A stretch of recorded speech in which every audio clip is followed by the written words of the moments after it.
everyone. Welcome to another episode of the Ebony Experience with Cancer. My name is Dr. Olubukalaya Dele and I'm your host for today. On the back of the Black History Month, I am pleased to be joined by two beautiful sisters. As you do know, the theme of the Black History Month was saluting our sisters. So I'm joined here with two ebony princesses. On my right, I have Irene Fury, and on my left, I have Molly Scotland. They're both research nurses, and today I'll be having a chat with them about what they do and how this keys into our experience with cancer. So welcome, ladies. I will start from my left with Molly Scotland, and I'll ask you to introduce yourself, Molly. Hi, my name is Molly and I've been a research nurse from November 2017 up until now, and I pretty much enjoy my job. Oh, well done. And on my right, I have here Irene Fury. Irene, please introduce yourself. Thank you. Hello, I'm Irene Perry. I'm a research nurse. I have been doing research since 2014. Yeah. Wow, you're a veteran in there, isn't it? Wow. So as I introduced earlier on, both of them are research nurses, so clinical trials research nurses. And I will ask both of them what it makes it different from a regular nurse. So Irene, I'm going to come to you. So how is this different from being a regular nurse? So what does it mean to be a research nurse? A research nurse, I think there's only one aspect that is where every nurse, no matter where you are, whether you are research or ward nurse, we all give care to the patients, and we're there for the patients. But being a research nurse, we do more. First of all, as a research nurse, you need to have in-depth knowledge about what research is and the area that you're working in. You need to understand what it means for the patient to be in a trial. You need to have understanding of how the treatment works so that you'll be able to look out for the patient, advise them, educate them at the same time, educate the patients, colleagues, and the other people that are involved in their patient's care. Great, absolutely amazing. And yourself, Molly, what is it? How is it different to be a research nurse? I won't say it's different. It's the same with additional responsibilities. Good. So almost everything that Irene has said, basically that. And as nurses, we are patient advocates, but in this case, we're bigger patient advocate because we don't only advocate for the patient, we advocate for the family. Okay. So we make sure our patients are well. We bolster good relationships with the families as well so that they could contact us if the patient is struggling and is not contacting us. All right. Oh, that's brilliant.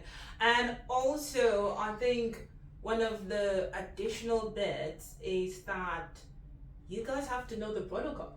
Definitely. Because I think I for one, because I'm a principal investigator on many studies, sometimes I forget what the protocol says, and I have to tell you that it's the research nurses that pull me out of my depth and remind me what the protocol says. So I think that's one of the difference. So a regular nurse would look after people's in terms of illnesses and maybe side effects, but as a research nurse, it's actually being integral to the clinical trial. So actually knowing you're there from the beginning when the patient signs consent, actually even before, because you're the ones that send the patient information leaflet to the patients before they're seen in clinic, and then all through their journey and through the clinical trial, you're there with them, and even after you're still looking after them, because a lot of those patients we have to follow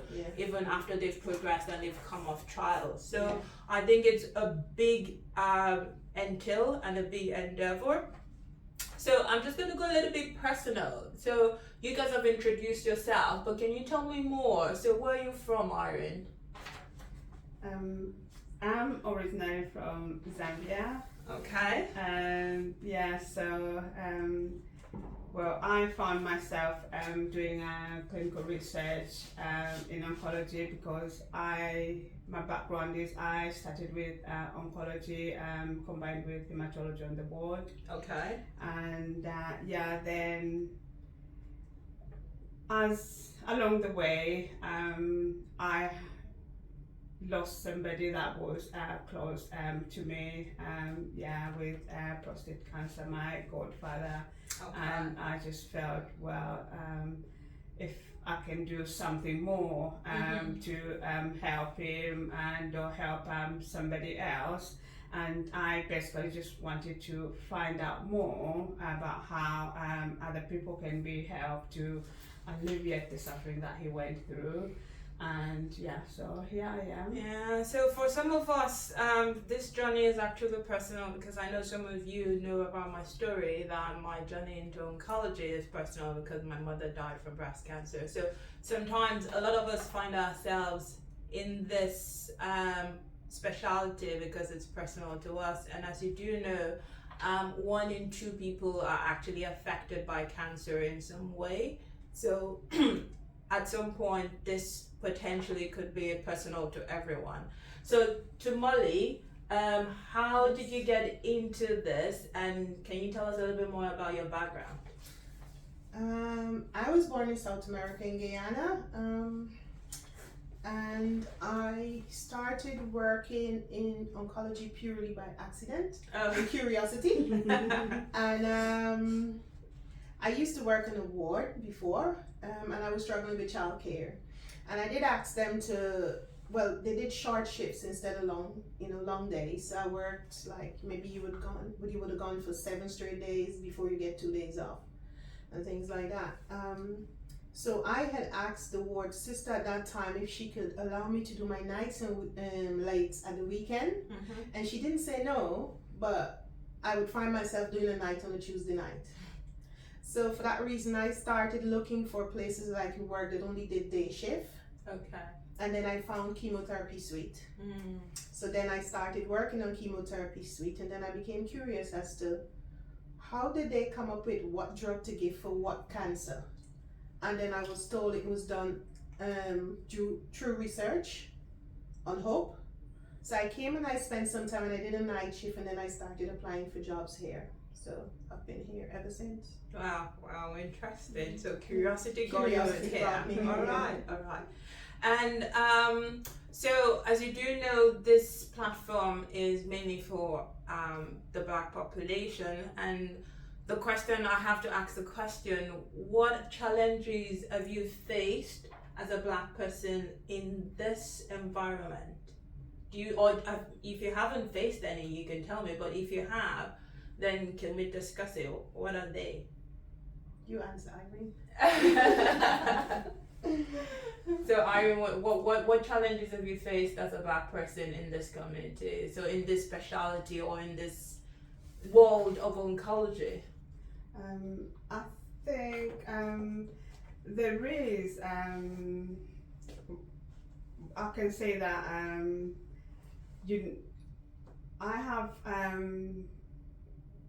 found out that we're not offered the same opportunities like somebody that is not Black. Mm-hmm. We could be 2 or 3 people, but my colleagues would be offered more opportunities in terms of learning, advancing than me, that is a Black person.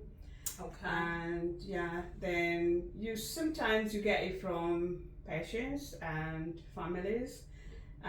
It may not be directly, but you find where somebody comes, maybe it's just out of them interest, just wanting to know about this, that always you're being asked that. Where you from? Where you from? Have you been doing this job long? Yeah. For me, because my lineage is, then I'm asked all the time, are you a student? Or you are, but then I'm in my uniform, so I'm, and also Do you know much about this and those kind of questions? Yeah, they start quizzing your knowledge. Yeah. For me, if my patient is referred to me via the consultant, I might have to contact the patient. And in some cases, they might hang up the phone on you twice before they actually speak to you. Wow. Or if they're coming to see me and they don't know me, they just know my name being Molly Scotland. I was just going to say that appears to be a wide name. So a lot of times they get surprised when they see you. Exactly. And like I said, if they hang up the phone twice on me, I would be like, my name is Molly. Sorry. My name is Molly Scotland and I'm calling you because you saw the oncologist. Oh, we were expecting your call. And then if they come to see me, they kind of don't have a lot of confidence in you. Like for instance, if I wanted to insert a cannula in them, like Irene was saying, they would ask, have you been doing this a long time? Wow. So I always joke and say, oh, this is my first. Or it might be, they might try to tell you how to do it rather than letting you do what you do. And then you might get it for them the first time. Because if they start telling you, oh, I'm very difficult to cannulate, let's say. They had 5 goes the last time. And you might cannulate them right away. Yeah. And they won't say anything. The next time it could happen again. And then maybe after the 3rd or 4th time, then they will build some trust in you. But not before quizzing you and asking you all sorts of things, you know?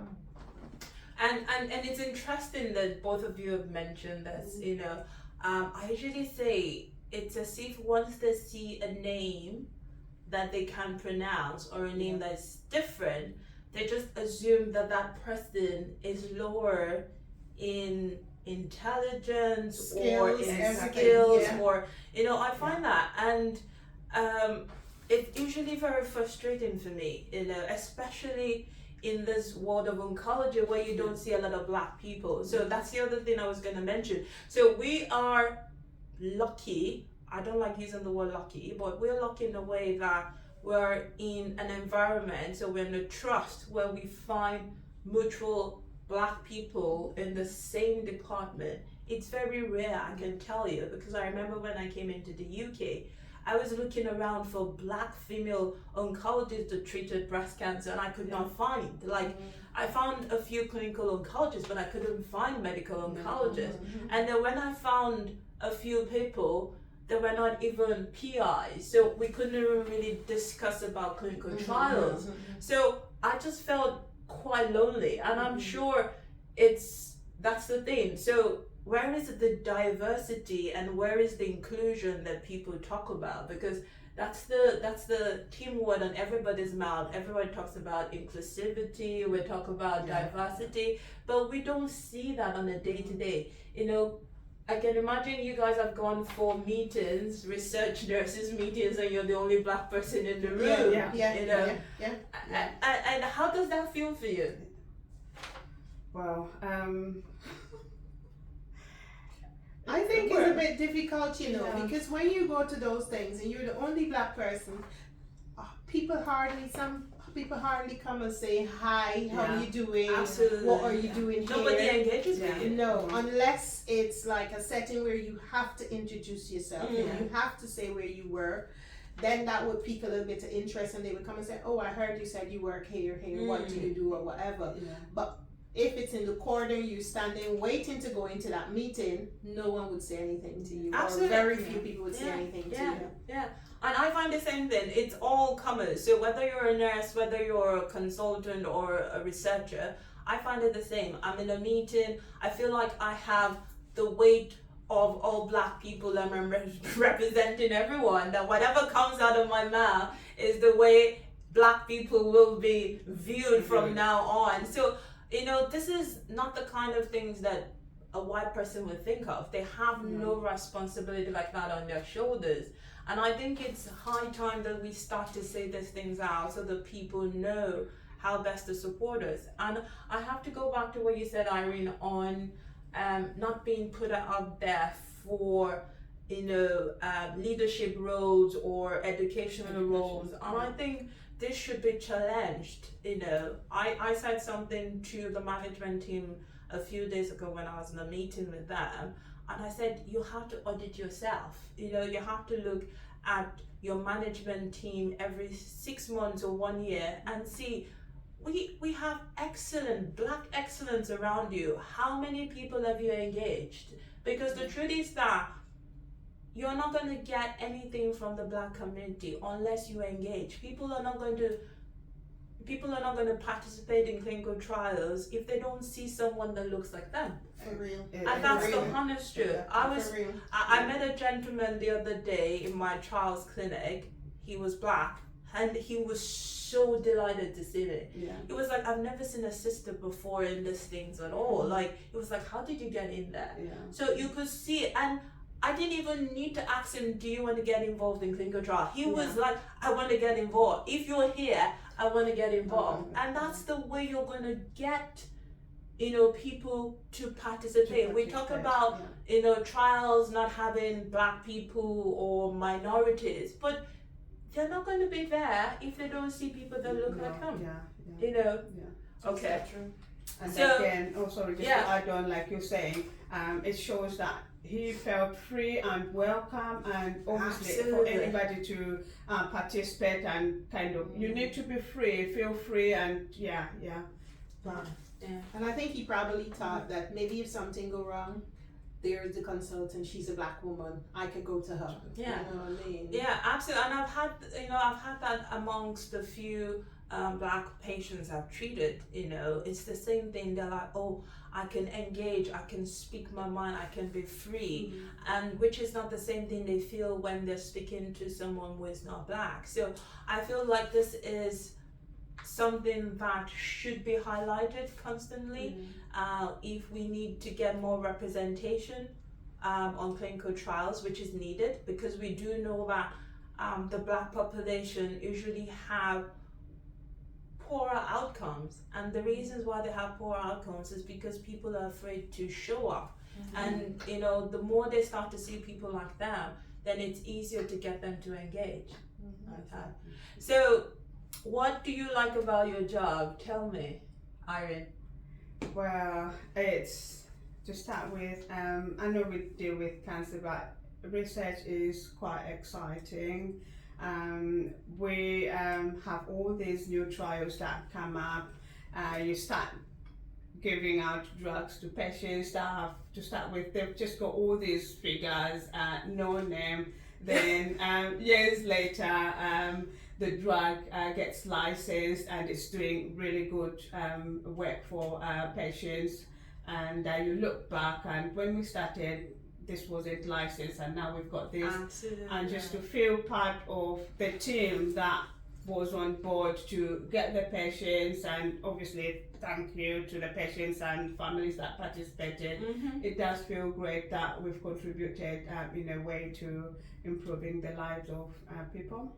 Absolutely. And yourself, Molly, what do you like about your job? To me, on top of what Irene has said, is like you meet a patient, and sometimes research is the last option for them, and they probably think that they got a short time to live, and a year and a half down the line, they're still trying to contact you to say, I'm just checking in to see how you're doing, or you might complete a trial with them, they progress, but then there's another trial that they could get on, so they come back to you again years down the line, and they always remember the kindness, and they always remember how we take care of them. So that's really heartwarming. And I think that part of the job is that fulfillment you get, because you have to be truthful. Our job is hard. It's very emotionally demanding. It is. And it's things like this, like you said, being able to give another option to patients, prolong their life, or being part of a new drug that gets licensed later on, and you know that you've used that drug before. Those are the things that make things really exciting. And coming to that, because you really enjoy your job, if you're going to speak to other Black sisters out there who are nurses or who want to be nurses and they want to go into clinical trials and be a research nurse, what would be your advice to them, and how can they be one? Clinical nurse research is quite interesting. I know a lot of people may feel daunted that, oh, what is this clinical research? What is it about?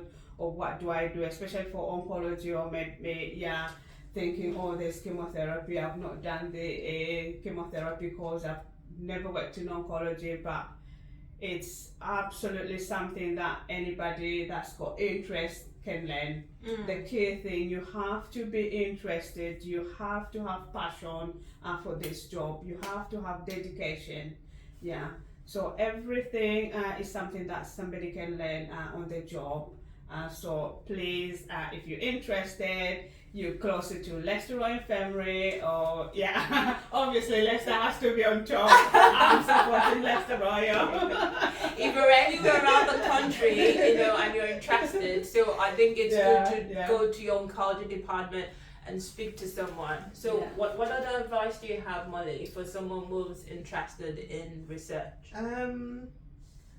Like Irene was saying, I think if you're organized, you're able to work independently on your own, and you're able to support others and support the patients and the family, and you want to be working in research, what you can do is come and check us out, see what we do here, spend some time with us more. So if you're a nurse, spend some time with us, and then at least we would know that you're interested. So when vacancies come up, because usually here in this department, vacancies don't come often because people just hug the job because it's so nice, it's lovely working in research.